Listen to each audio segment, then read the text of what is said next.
Hello বন্ধুরা, welcome back to my channel. আমি সন্দীপা, আপনারা দেখছেন সন্দীপা দীপঙ্কর টেস্টি কিচেন।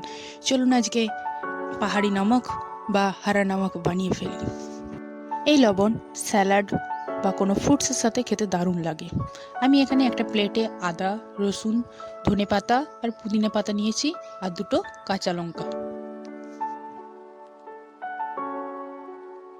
এরপর গ্যাসের ফ্লেম অন করে এখানে কড়াই বস করে দিয়ে কড়াইয়ের মধ্যে নিয়ে নিচ্ছি 4টে শুকনো লঙ্কা, 1 টেবিল স্পুন গোটা জিরে আর 2 টেবিল স্পুন গোটা ধনে, হাফ টেবিল স্পুন গোলমরিচ, হাফ টেবিল স্পুন মৌরি। এরপর এগুলোকে ভালোভাবে ভেজে নেব।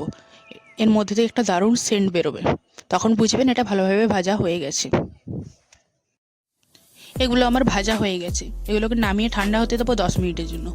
10 মিনিট পর এটাকে আমি মিক্সার জারে নিয়ে নিচ্ছি ভাজা মশলাগুলো। আর আগে থেকে রেডি করে রাখা কাঁচা লঙ্কা, আদা, রসুন, ধনে পাতা আর পুদিনা পাতা দিয়ে দেবো। আর সাথে দিয়ে দেবো এই রেসিপির প্রধান ইনগ্রিডিয়েন্টস 1/4 কাপের হাফ সন্দক লবণ, 1/4 কাপ সাধারণ লবণ আর 1 টিস্পুন বিট লবণ দিয়ে এটাকে ভালোভাবে পেস্ট করে নিচ্ছি। আমি এখানে রোদে একটা প্লেট নিয়ে নিয়েছি, দিয়ে পুরো পেস্টটাকে ভালোভাবে রোদে শুকিয়ে নেব। আপনারা এটা এয়ার ফ্রায়ারেও করতে পারেন।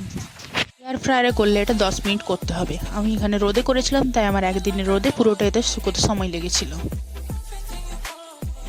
এটা ভালোভাবে শুকিয়ে গেছে। এবার এটাকে মিক্সার গ্রাইন্ডারে দিয়ে পরে গুঁড়ো করে নেব।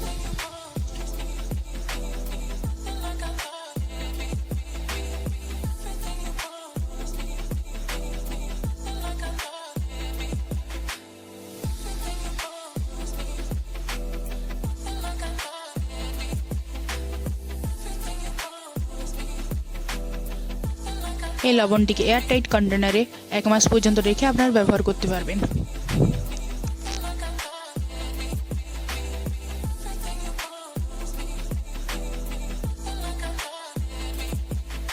লাস্ট পর্যন্ত ভিডিওটি দেখার জন্য অসংখ্য ধন্যবাদ। ভিডিওটি ভালো লাগলে লাইক, কমেন্ট, সাবস্ক্রাইব আর শেয়ার করতে ভুলবেন না।